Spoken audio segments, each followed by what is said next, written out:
linkavas as personagens estavam ligadas à música, portanto, de alguma forma, eram influenciadas pela música, mas também falaste no teu processo criativo, também estava ligado à música. Eu gostava que te fundasse um bocadinho essa ideia em que como é que tu escolhes as músicas, que lógica têm as músicas com os personagens, que lógica têm as músicas no teu processo criativo.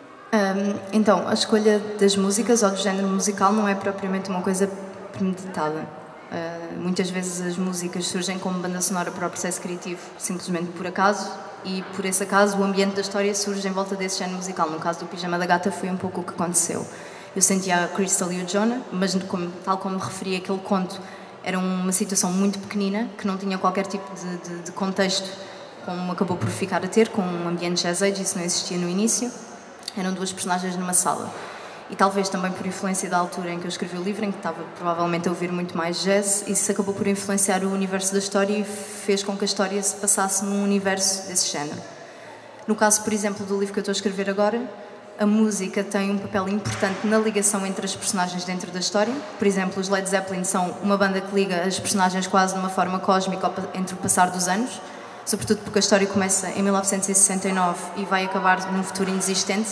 2060 é o último ano que eu tenho na história até agora. E os Led Zeppelin ligam as personagens, sobretudo os protagonistas. Para além disto, há outra personagem, por exemplo, que é uma personagem dos anos 60 que gosta muito de rock psicadélico, Jimi Hendrix, Country Joe and the Fish, Jefferson Airplane. Portanto, o universo musical dessa personagem é construído em volta das referências musicais que ela tem e a personagem é sobretudo caracterizada por isso. Neste caso, as músicas partem sempre da minha preferência pessoal, não é? Do meu gosto musical, mas acabam por influenciar não tanto as personagens como todo o universo em que a história acontece.